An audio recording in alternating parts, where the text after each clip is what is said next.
Ava Brooks pulled a second sheet of greenhouse plastic across a propagation house everyone else had already condemned, knowing the strange inflated skin might be the last thing keeping the building from being shut for good. The old house stood at the back edge of June's nursery.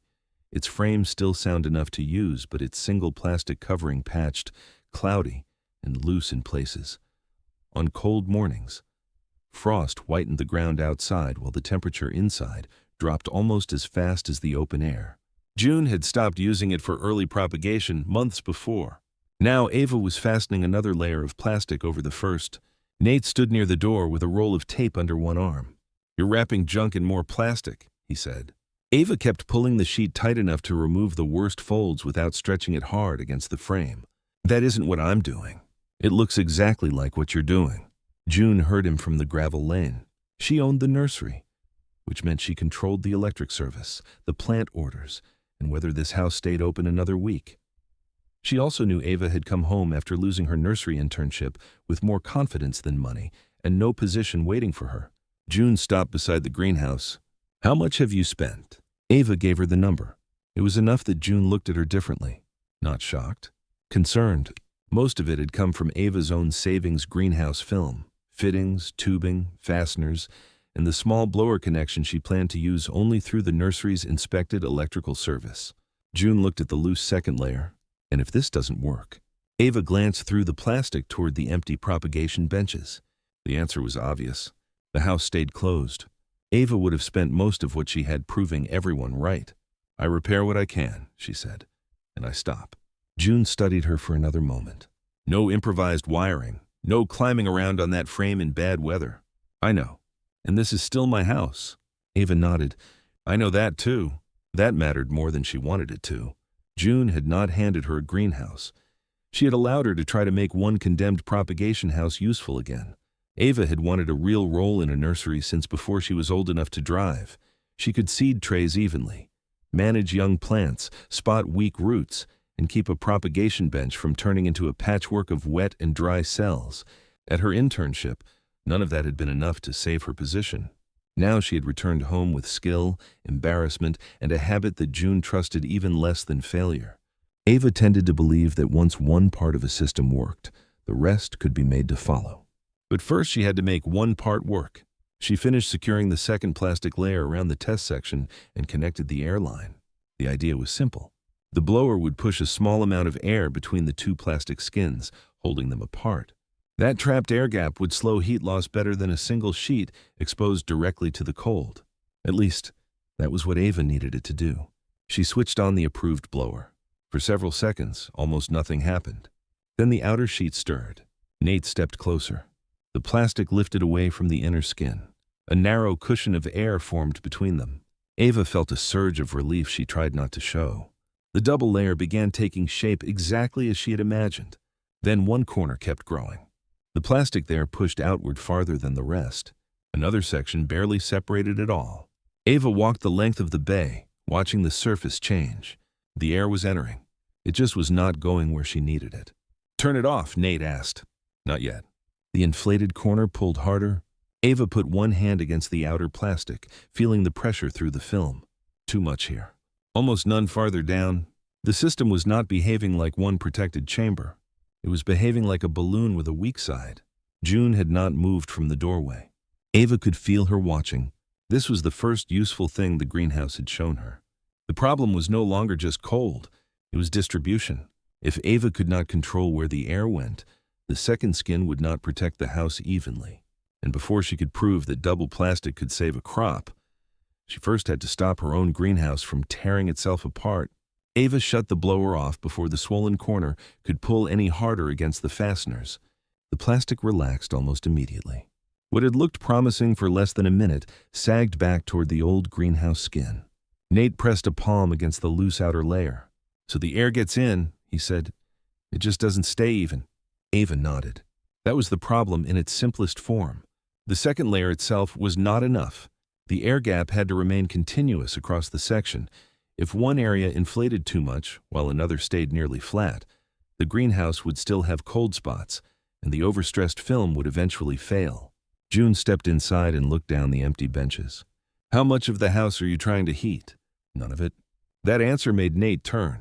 Ava pointed toward the plastic roof. I'm trying to slow down how fast the heat leaves. She did not want a new heating system.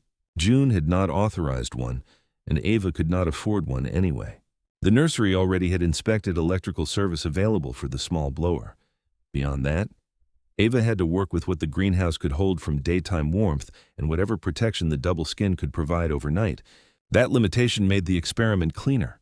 Either the air gap reduced the loss enough to matter, or it did not. There would be no heater to hide a bad design. Ava spent the rest of the morning studying the way the outer film settled when the blower stopped.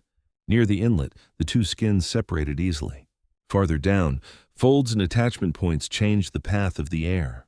The blower was feeding one location and trusting pressure to spread evenly on its own. That trust was the flaw. By afternoon, Ava had marked a smaller section of the house as the first true test bay. She was not going to repair the entire propagation structure before she knew whether the mechanism worked. That decision pleased June more than Ava expected. One bay first, June said. One bay. And no plants you can't afford to lose. Ava looked at the empty benches. That might be all of them right now. June almost smiled. Almost. The colder weather was still weeks from being finished. That gave Ava time to test, but not unlimited time. Spring customers would soon begin asking for starts. Once that window passed, a repaired propagation house would be worth much less for the season. Ava needed proof before the nursery needed production. She rechecked the test bay seals, tightened several attachment points, and moved the blower connection so the air entered more cleanly between the skins. The second attempt looked better at first. The outer sheet rose more gradually. For a moment, the air gap appeared almost even. Then the familiar corner began lifting faster. Ava crouched near the wall and watched the movement rather than the shape. A small wrinkle near the inlet kept fluttering. Farther along, almost nothing moved. She walked outside. The swollen corner was taking most of the pressure before the rest of the bay had a chance to inflate. Nate followed her. Can't you just tighten that side? I could. Wouldn't that stop it? It might stop that corner. Ava looked farther down the house. It wouldn't make the air go where I need it. That was the distinction she had missed in the first setup. Restraining the symptom was not the same as distributing the air. She switched the blower off again. For the next several days, Ava worked in short cycles. Seal, inflate, watch, stop. She changed attachment points and tested smaller sections. Each time, the same weakness returned in a slightly different form. Air chose the easiest path. One pocket filled first, another lagged. The pressure was technically inside the system, but not under control. Ava began placing temporary markers along the plastic so she could see which sections moved first. The crude indicators made the imbalance impossible to ignore. Near the inlet, they lifted quickly. Farther away, some barely moved. Nate watched one test from outside. It looks alive. It looks uneven. That too. Ava shut the blower down. June had given her access to one condemned house and a chance to prove a repair. She had not promised endless materials. Every new hole, patch, fitting, and failed arrangement used up some of that chance. Ava knew she could not keep repeating the same idea with smaller adjustments. The airflow itself had to change. She stood inside the test bay, looking from the single inlet toward the far end. Instead of putting air into one place and hoping it spread, she needed to carry the air through the bay before releasing it. A line with openings, distributed along the length, not more air. The same limited air, delivered differently. That evening, she sketched a simple run of tubing with small openings spaced along it. Nate looked over her shoulder. So now you're putting holes in the thing carrying the air. That's the point. And you think leaking it on purpose fixes the leak problem. Ava looked at the drawing again. Not leaking. She tapped the row of marks. Distributing. The next test would be more expensive than moving a clamp or tightening a fold. It would require new fittings, more tubing, and another cut into what remained of Ava's savings. But for the first time since the plastic had ballooned at one corner, she knew exactly what question the next prototype had to answer. Could she make the whole bay breathe evenly before one weak section took all the pressure? Ava bought the tubing the next morning. It was not enough money to ruin her, but it was enough to make every cut feel permanent. She laid the new line along the test bay and marked a series of small release points so air would enter the space between the plastic skins at several locations instead of one. Nate helped hold the tubing while Ava fastened it. You sure about the spacing? No? He looked at her. Ava kept working. I'm sure one inlet was wrong. That was the most honest answer she had. By late afternoon, the line was installed. Ava checked every fitting, then placed simple pressure flags at several points along the bay. They were nothing complicated, just small visible indicators that would show how strongly different sections responded when the blower came on. June arrived before the test. She looked at the patched film, the added tubing, and Ava's notebook. How much more did this cost? Enough. That isn't a number. It's the number that means I need this version to teach me something. June folded her arms. Learning something is not the same as saving the house. Ava knew that. But she also knew she had already learned more from the uneven inflation than she would have learned by abandoning the idea after the first bad test. She switched on the blower. Air entered the new distribution line. The closest pressure flag lifted. Then another farther down. Then another. Ava walked slowly along the bay. The outer plastic began separating from the inner layer more evenly than before. Not perfectly, but differently. The far section was finally responding before the near corner could take all the pressure. Nate grinned. That looks better. Ava did not answer. She was watching the seam. The same corner that had swollen during the earlier tests was still lifting slightly faster. She stepped closer. The plastic tightened. A sharp sound snapped through the greenhouse. The seam tore. The outer film opened along the stressed edge, and the inflated skin collapsed with a long, rushing sigh. For several seconds, nobody moved. Then the loose plastic began flapping against the frame. Nate reached toward it. Ava stopped him. Leave it. The tear was not huge. That almost made it worse. The failure had happened after the new system appeared to be working. Ava shut the blower off completely and stood beneath the sagging film. She had distributed the air better. But better distribution had exposed another weakness. One section of the seam had already been stressed by the earlier ballooning. When the corrected system finally brought the whole bay up to pressure, that damaged point became the place that failed. June looked at the tear. Can it be repaired? Yes. You sound angry about that. Ava pulled off her gloves. I'm angry because I should have treated that seam like a damaged part after the first test. June said nothing. Ava had not forgotten some obvious step. She had made a judgment call. The seam had looked intact enough to continue testing. Replacing or reinforcing every questionable section would cost more material and time before she even knew whether distributed airflow would work. She had chosen to test. Now she had the answer. The airflow idea was better. The old stress point was not. Ava spent the next day repairing the torn section and inspecting the rest of the bay instead of assuming every remaining seam was sound. That change slowed her down. Before, she'd been thinking about whether the concept could work. Now she began thinking about whether each part of the system could survive once it did. She also adjusted the perforations in the tubing. The near end was still receiving slightly too much air. Rather than adding blower power, she changed how the existing airflow was released. When she tested again, the pressure flags rose in a steadier sequence. One. Then the next. Then the next. No corner ballooned. Ava walked the entire bay twice. The outer plastic held away from the inner layer in a more consistent cushion. Nate stood outside, looking across the roof. It almost looks boring now. That's good. Boring is good. For this, yes. Ava left the blower running while she checked the repaired seam. It held. She checked the far end. Still inflated? Then she waited. That was the part she had been bad at. Waiting after the first sign of success. She had always wanted the next bench, the next bay, the next proof. This time, she let the system sit under ordinary operating pressure while she watched the flags in the plastic. Nothing dramatic happened. No corner swelled. No section collapsed. No sim tore. By evening, the bay still held an even air gap. June returned near closing time. Ava did not tell her it was fixed. She pointed instead to the flags. Same blower, better distribution. June looked along the bay. And the seam. Repaired and checked. You trust it. Ava hesitated. That hesitation was new. I trusted enough for a small plant test. June nodded once. That was not approval of the whole greenhouse. It was something more useful. Permission for the next risk. Ava selected only a limited group of seedlings for the test benches. Not a house full of valuable starts. Just enough living material to make the next result matter. The forecast called for a light frost. Nothing severe. Exactly the kind of cold that had helped make the old single-skin house unreliable in the first place. Ava arranged the trays, checked the pressure flags again, and placed thermometers where they could show what happened near the benches.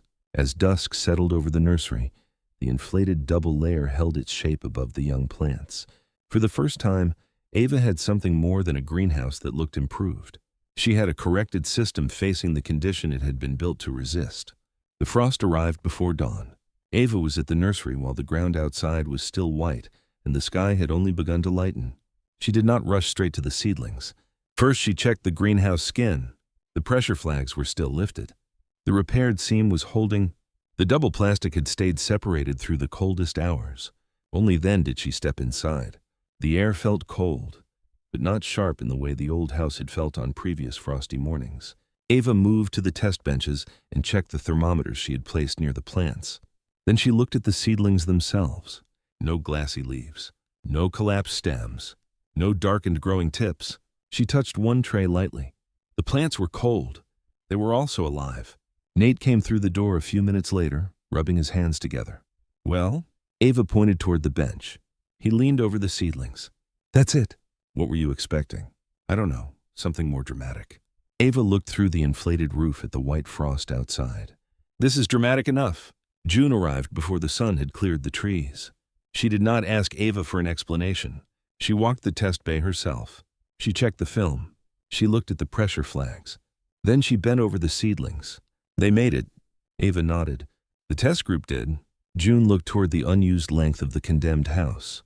For weeks, Ava had been trying to prove a mechanism. Now the proof had changed the conversation. The greenhouse was no longer only a failed building Ava was experimenting on. One section had protected living plants through the exact kind of cold that had made the house unreliable. Nate pressed a finger against the outer plastic. "So the junk worked." Ava looked at him. "The corrected bay worked." He smiled. "You really hate saying you won." "I haven't." That answer caught June's attention. Ava pointed toward the limited test benches. "This is one section, small load, light frost." June nodded slowly.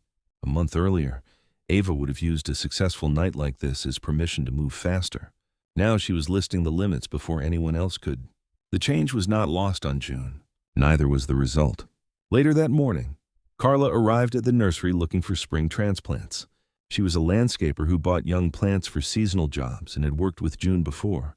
Most years, she placed part of her order early enough that the nursery could plan propagation around it.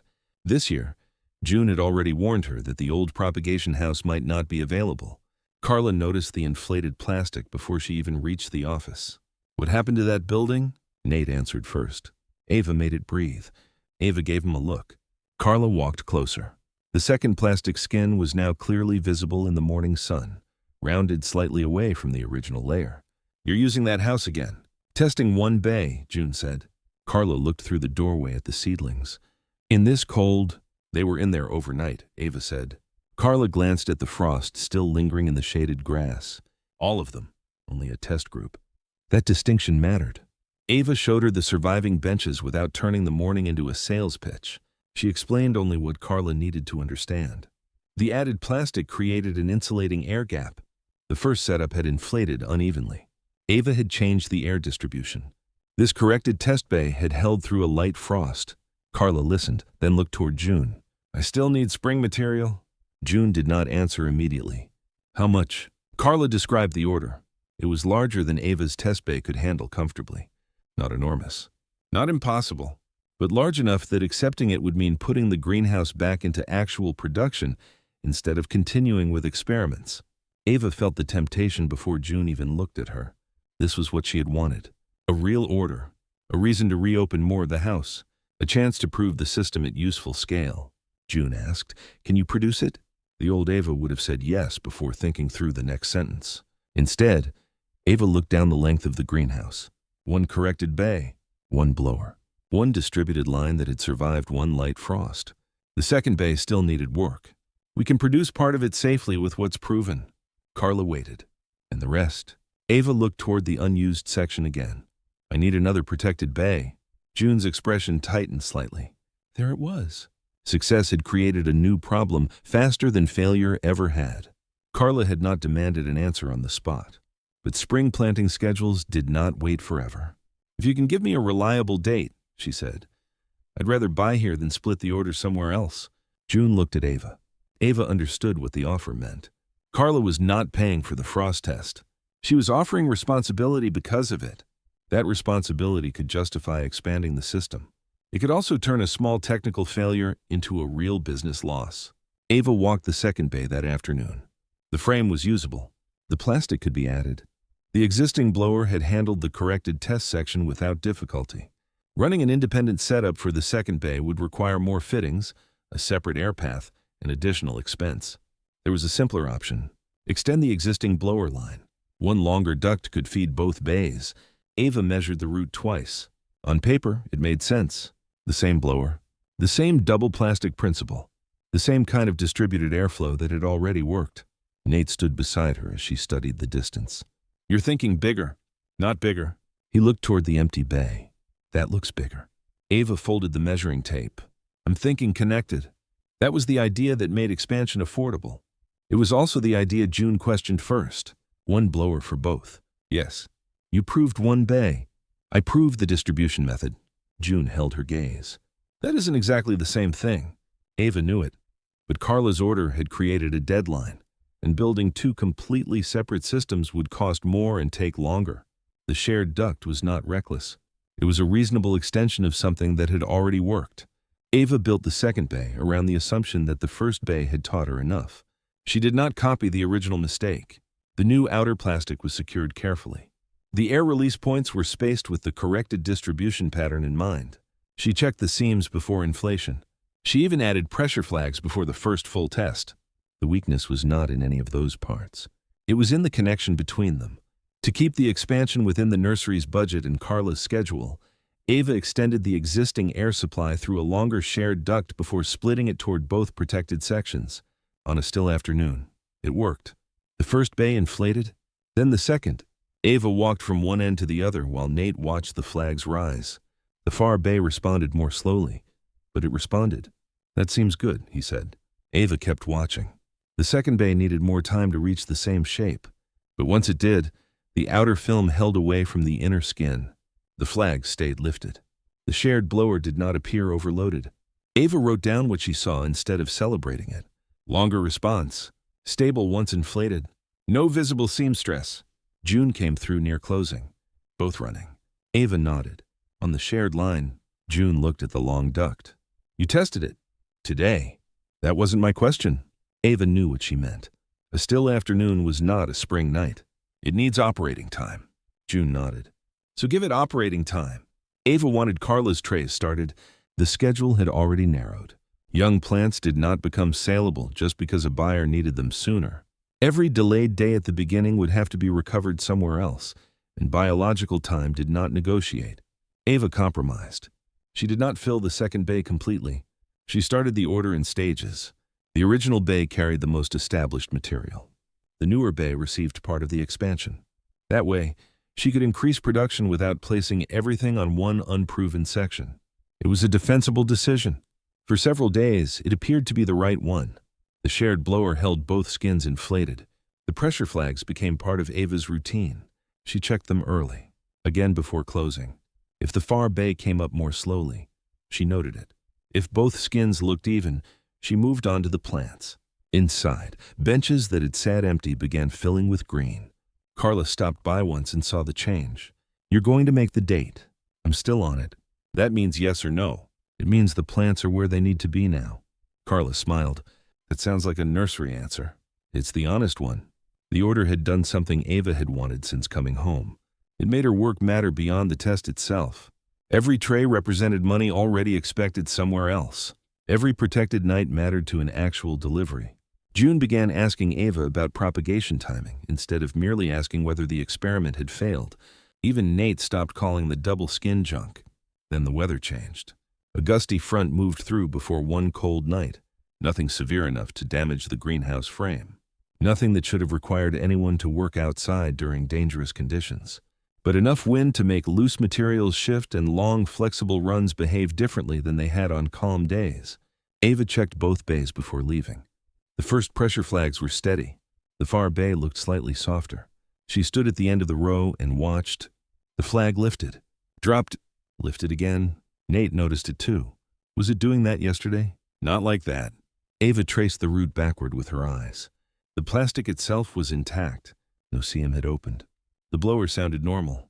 She checked the accessible part of the shared duct inside the protected work area. Nothing obvious. The far bay recovered. Its flag rose and stayed up. Ava did not like it, but she also did not have evidence of a failure. June came through before dark. Problem. Maybe. That word made June stop. Ava showed her the far indicator. It dipped when the wind picked up. Why? I don't know yet. Can you shut that bay down? Ava looked at the trays. She could, but shutting it down meant giving up the added protection for part of Carla's order during a cold period based on a fluctuation that had already corrected itself. Moving the plants was not simple either. The original bay did not have enough open bench capacity to absorb everything without crowding the production plan Ava had already staged. June waited. Ava looked at the flag again. Still raised? The pressure is holding now. June's expression stayed cautious. That doesn't answer why it dropped. No. Ava knew the right answer was not to pretend the warning meant nothing, so she adjusted what she could safely inspect. She checked fittings, confirmed the blower connection, verified the visible line had not pulled loose. Then she documented the far bay as the point needing the closest watch. That evening, the system held. The next morning, the plants were fine. Ava felt some of the tension leave her shoulders. Perhaps the wind had caused a temporary shift. Perhaps a fitting had flexed and reseated. The shared system had recovered without losing the crop. For another stretch of operating time, nothing failed. That made the earlier warning easier to classify as manageable. It also made the next decision easier. More of Carla's order had to move into the expanded production schedule. Ava used the second bay more heavily. Not blindly, not all at once, but enough that the far section now mattered. The nursery was no longer testing whether the greenhouse could save a few trays. It was depending on the shared system to protect a commercial crop. Then another windy period arrived. This time, Ava saw the weakness before the plants showed it. The far pressure flag sagged. Rose halfway, sagged again. She checked the near bay. Fully inflated. The blower was running. The first section was receiving air. The second was not receiving enough. Ava followed the shared route until she found the long duct pulled slightly out of its normal line where wind movement had changed its position. The flexible run had bent more sharply than before. Not fully closed. Not yet. But narrowed. She straightened the accessible section and watched the far flag respond. Slowly, it lifted. Nate exhaled. There. Ava did not share his relief. Now she understood the warning. The problem was not blower capacity. It was not the plastic. It was not even the distributed outlets inside the bays. The shared system had one vulnerable path. If that long duct kinked badly enough, the first bay could remain protected while the second lost pressure. One blower had seemed efficient because both bays shared one source, but they also shared one point of failure. Ava looked at the far benches. She could redesign immediately, separate the air paths, add protection against pressure loss spreading between sections. But doing that before the next production cycle would mean interrupting the system, buying more fittings, and risking Carla's already tight schedule. The duct was working again. The bay had reinflated. The starts were still healthy. Ava chose to keep operating while preparing to improve the weak section. It was not arrogance. It was the kind of choice growers made constantly when a working system showed a limitation before there was time or money to replace it. But the margin had narrowed. The next strong wind would not need to destroy the greenhouse. It only needed to bend one shared line far enough, long enough, on the wrong cold night. And now, half of Ava's expanded crop was waiting beneath the bay at the far end. The wind returned after sunset. Ava had already checked the shared duct twice. The far bay was inflated. The pressure flags were up. The blower sounded normal. Nothing in the greenhouse told her the system was minutes away from failing. Then the temperature began falling faster than expected. Ava was inside the original bay when Nate called from the connecting aisle. Ava? She heard the difference in his voice and turned. The far pressure flag had dropped. Not halfway. Flat. Ava looked at the near bay. Its double skin was still fully inflated. That told her almost everything. The blower had not stopped. Power had not failed. The problem was downstream. She moved toward the shared duct. The long run had shifted again under the wind's pressure against the greenhouse covering and adjacent flexible sections. At one bend, the duct had folded tightly enough to choke most of the airflow feeding the far bay. Ava straightened the accessible section. For a moment, air moved through. The far plastic lifted slightly. Then another gust changed the load on the run. The bend folded again. The second bay sagged. Nate looked toward the benches. Can we hold it open? Not safely all night. They could not stand there through freezing weather, manually correcting a flexible line every time the wind moved it. And Ava was not going outside to work on the greenhouse structure in worsening conditions. June had made that rule clear. Ava agreed with it. The far bay had exposed exactly what she had feared. One vulnerable shared path had turned two protected sections into one dependable bay and one dependent bay. Ava tried the adjustments available from inside the safe work area. She reduced strain where she could, repositioned the accessible duct, checked every reachable connection. Each time, the far skin recovered partially. Each time, another movement weakened it again. The seedlings beneath it had no idea that the greenhouse above them was losing its insulation. They simply sat in rows, green, even. Weeks of work held in small cells of growing mix. Ava looked at the original bay. There was not enough clear bench space to move everything. She could crowd some trays in, not all. Carrying trays back and forth through the cold would also expose them during the transfer. Nate saw her calculating. What do we move? Ava pointed to the youngest and most replaceable material first. Make room in the original bay. What about the bigger trays? Leave the strongest ones for now. It was not a perfect choice. There was no perfect choice left. Ava protected what the proven bay could reasonably hold without creating a second problem through overcrowding. The rest remained under the far skin while she kept trying to preserve enough inflation to slow the heat loss. For a while, it almost worked. The outer plastic rose enough to create a partial gap. Then the wind shifted again. The duct kinked hard. The far skin settled toward the inner layer. This time it did not recover. By morning, frost edged the outside of the greenhouse. Inside the second bay, the damage was already visible. Some trays had survived near the warmer transition area. Others had not. Leaves had turned dark and water-soaked. Tender stems leaned where they had stood upright the evening before. Ava walked the benches without touching them. She did not need a thermometer to tell her what had happened. Half of the expanded starts were gone. Not the entire order. Not the original bay. Not the stock plants she still needed for later propagation. But enough. Enough to make Carla's original delivery impossible on the promised schedule. Nate stood behind her. I'm sorry. Ava kept looking at the trays. The words landed strangely. No one had sabotaged the duct. No one had forced her to connect both bays. The design had passed calm weather tests in one smaller cold event. The expansion had been reasonable. The failure was still hers to understand. June arrived before Ava had finished separating the living trays from the lost ones. She stopped at the doorway. The difference between the bays was brutal. One still stood inflated over healthy green starts. The other sagged over rows Ava was already clearing. June walked to the failed section of duct. The kink. Ava nodded. Shared line. June looked toward the surviving first bay. So one section kept pressure. Yes. And this one lost it because everything downstream depended on that same run. Yes. Ava expected anger. June gave her something harder. A choice. We closed the house. Ava looked at her. June continued. We keep what survived. We move propagation back to what we know we can support elsewhere. No more money into this structure this season. It was a believable decision. Maybe even the sensible one.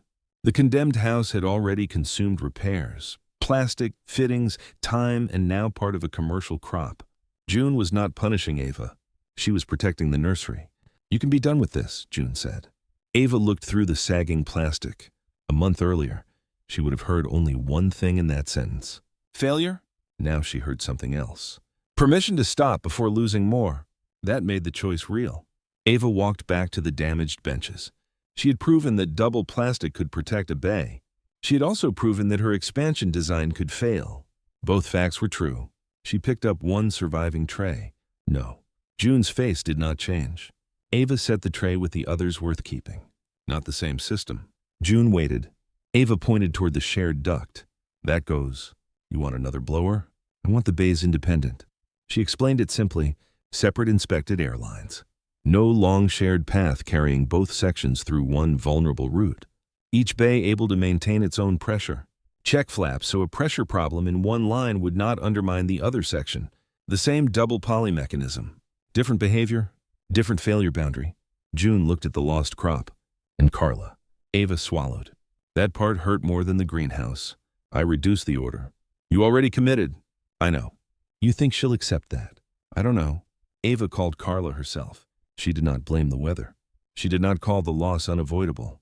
She told her the second bay had lost pressure after the shared duct kinked during wind. She told her part of the order was gone. Then she gave Carla the smaller volume Ava believed the nursery could still produce honestly. There was a long silence. "That puts me short," Carla said. "I know. Can you replace the rest later?" "Some of it, not by the original date." Another silence. Then Carla said, "Give me the reduced order on the date you can actually meet. We'll adjust the rest." It was not a victory. It was a consequence Ava could carry. She had lost volume. She had lost some of Carla's confidence. And any money she earned from the reduced delivery now had repairs standing ahead of profit. That afternoon, Ava removed the shared system assumption from every part of her plan. She did not simply replace the kinked section and hope stronger material would fix the problem. She changed the architecture. Each bay received its own inspected supply path. Each line was kept shorter and easier to inspect. Check flaps prevented one section's pressure loss from undermining the other. The pressure flag stayed. So did the thermometers. But Ava no longer treated one good reading as proof that the whole greenhouse was safe. She checked each bay as its own system. Nate helped without joking. At one point, he held a fitting while Ava secured the independent line. "You could have quit." Ava kept working. "June gave me that option. Why didn't you?" Ava looked toward the cleared benches where dead starts had been removed. "Because the first bay didn't fail. That was the reason. The mechanism had not been disproven. Her way of scaling it had... There was a difference between defending an idea because she was proud of it and rebuilding a system because the evidence still supported its core. Ava finally understood that difference. She did not need to prove her first judgment had been right. She needed to make the next judgment better. The replacement lines were completed under inspected conditions. No rushed electrical additions. No work on the frame during bad weather. No attempt to force production back to the original volume. The nursery moved forward smaller, slower, more carefully. Then another freeze entered the forecast. This one would be colder than the light frost that had given Ava her first proof, and it came with wind. June stood beside Ava as they checked the two separate pressure flags. "You know what this means," June said. Ava nodded. If both bays held now, the redesign had answered the exact weakness that destroyed the crop. If one failed again, there would be no more argument for keeping the condemned house in production. The windy April freeze arrived after dark. By then, Ava had already walked both bays twice. Not as one greenhouse, as two separate systems. She checked the first pressure flag. Raised, then the second. Raised. She followed each independent airline with her eyes and hands, confirming the accessible fittings were seated and the shorter runs were lying where she expected them to. The old shared duct was gone. There was no single long path left that could choke off a whole downstream section by failing at one vulnerable bend. June stood near the doorway in a heavy coat. Nate was farther down the aisle, watching the outer plastic move slightly under each gust. The greenhouse looked fragile from outside. Two thin skins, patched seams, cold air pushing at the structure, white frost beginning to form along the ground. Inside, the green starts waited beneath a system Ava had already watched fail once. The difference now was that she knew exactly what she was watching for. A stronger gust hit the house. The outer plastic trembled. Ava looked immediately at the pressure flags. The first flickered, held, the second dipped, then rose again. She did not move. Nate glanced toward her. That one dropped. I saw it. Do we check the line? Not yet. That answer would have been impossible for Ava a month earlier. She would have rushed toward the first sign of movement and started changing something. Now she waited long enough to see whether the system was correcting itself. The second flag stabilized. Its bay remained inflated. A temporary pressure change in one section had not dragged the other bay with it. June noticed the first bay was still firm, so they're not affecting each other. Not the way they were before. Another gust moved through. This time, the far skin pulled slightly toward one corner. Ava walked closer, but stayed inside the safe aisle. The pressure flag weakened. She checked the thermometer near the bench. Then the supply line. Air was still moving. The bay was not collapsing. The problem was not a full loss of pressure. It was a temporary imbalance. Ava adjusted only the accessible airflow control she had already built into the redesigned line. Nothing improvised. Nothing added in panic. The flag rose. She stopped touching the system. That was the test. Not whether Ava could spend the entire night fighting the greenhouse. Whether the greenhouse could remain stable after the correction. For the next hour, the wind strengthened. The plastic whispered, snapped lightly at the edges, then settled. Ava checked the flags, checked the bench conditions, then left them alone. Nate paced more than she did. At one point, he looked through the clear inner skin toward the plants. This is worse than the first frost. Yes, and you're calmer. No. He looked at her. Ava kept her eyes on the far flag. I'm just not changing 5 things because I'm scared. Nate stopped pacing. June heard that. She said nothing. Near midnight, the cold deepened. Frost thickened on the ground outside. The greenhouse roof showed a pale sheen where the outer surface met the night air. Inside, both double skins remained separated. That air gap was what mattered. The same simple principle Ava had started with. But now each bay had to prove it could preserve that gap without depending on one shared weak point. The second pressure flag dipped again during a hard gust. Ava watched. It recovered. The first never moved enough to matter. June stepped closer to the line between the 2 bays. If the old setup were still here, Ava knew what she was asking. One bad kink could starve the far section again. And now, one line can have a problem without automatically taking the other with it. June looked toward the surviving original bay, then toward the rebuilt second. For the first time, the difference between Ava's first success and her final design was visible without explanation. The original idea had been insulation. The real lesson had been independence. Ava stayed until the coldest hours had passed. There was no dramatic rescue, no last-minute heater, no emergency rewiring. No one climbed onto the greenhouse in the wind. The blower systems simply kept working through the inspected setup Ava had built. One bay, then the other, separately. By dawn, the wind had weakened. The temperature outside was still low enough that frost covered the nursery grounds in white. Ava stood at the greenhouse door for several seconds before going to the benches. The memory of the failed morning came back too clearly. Dark leaves, collapsed stems, rows that had looked alive the night before and dead by sunrise. She entered the first bay. The plants were upright. She checked the growing tips. Sound? Then the second bay. This was the one that mattered most. The bay that had collapsed under the shared system. The bay that had caused half the expanded crop. Ava moved slowly down the bench. Green leaves, firm stems, no broad band of cold damage. She checked the thermometer. Then another point farther down. The protected bench conditions had remained within the safe range she needed. Nate came in behind her. Well? Ava pointed at the starts. He looked, then laughed once, more from relief than humor. June entered last. She did not ask for Ava's interpretation. She walked both bays herself, touched the plastic near the inside layer, looked at the flags that were still raised, checked the surviving plants. Then she stood in the aisle where the old shared system had once linked everything together. The first frost proved the plastic could work, June said. Ava nodded. June looked toward the independent lines. This proved you fixed the part that failed. That sentence meant more to Ava than praise would have. Because June was not rewarding the original idea. She was recognizing the correction. Nate looked up at the patched roof. So are we still calling it junk? June glanced at him. No. Then she looked at Ava. And we are not expanding it again just because it survived last night. Ava almost smiled. No, that answer came quickly now. June noticed. The propagation house stays open through the current run, she said. You handle the schedule for these bays. Any expansion comes back through me first. Ava looked at her. That was not ownership. It was not unrestricted control. It was something she had not had when she returned home. Authority over the work she had proved she could manage. Nate gave the far pressure flag a light tap. It dropped and rose again. Looks like you got your greenhouse back. Ava looked across the benches. Not yet. The plants under the April freeze had survived. The redesigned system had passed the final physical test. June had changed her decision. But Carla had not ordered a successful experiment. She had ordered transplants. Half of Ava's expanded starts had already been lost once, and the replacement trays still needed time to root and grow evenly. The freeze had answered whether the greenhouse deserved to stay open. It had not yet answered the last material question. Could Ava deliver enough healthy replacement starts, on the reduced promise she had made, to turn survival into an actual business result? The freeze had saved the starts Ava still had. It had not given her back the ones she had lost. That difference shaped every day that followed. The replacement trays could not be hurried simply because Carla had already adjusted her landscaping schedule around the reduced order.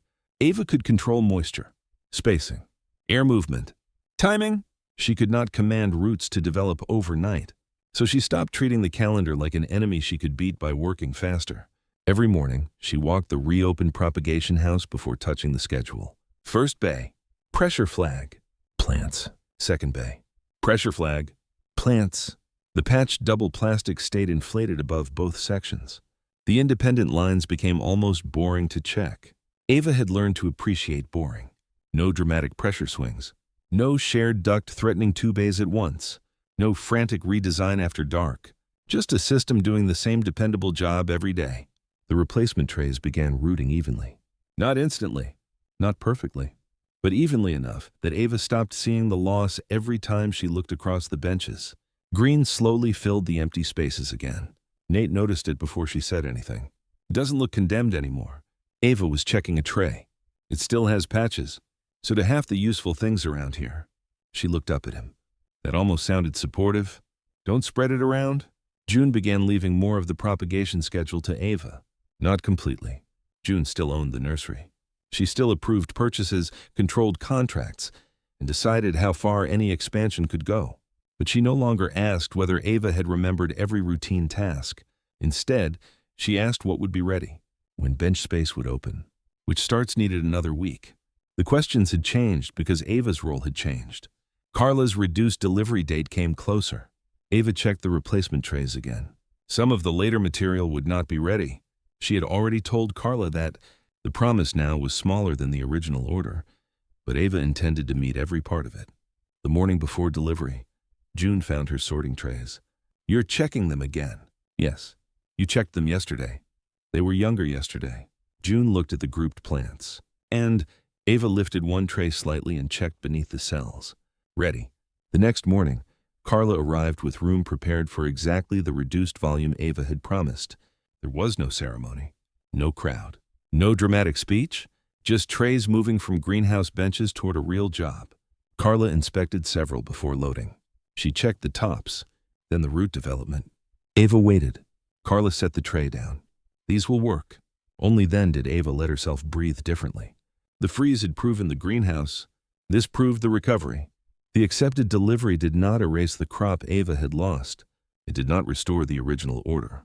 But the reduced sale covered the greenhouse repairs and left the nursery with a functioning propagation house instead of an abandoned one.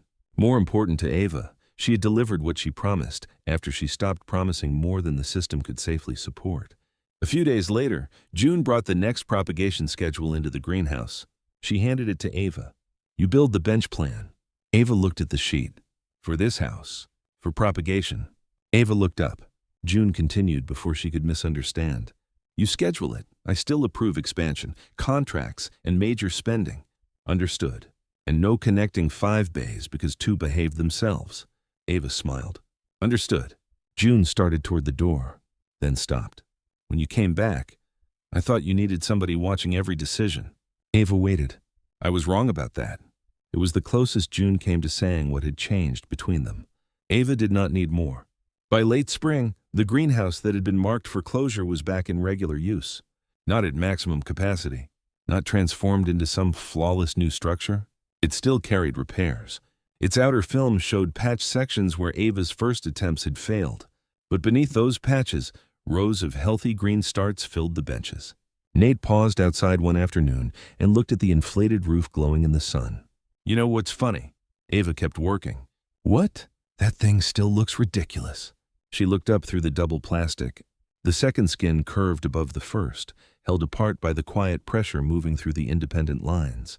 Months earlier, the site had looked like wasted plastic stretched over a condemned house. Now the air between those 2 thin layers represented every lesson Ava had nearly missed. The first uneven inflation, the torn seam, the frost-proof, the shared duct, the frozen starts, the choice to stop defending the system she had built and start rebuilding the judgment behind it.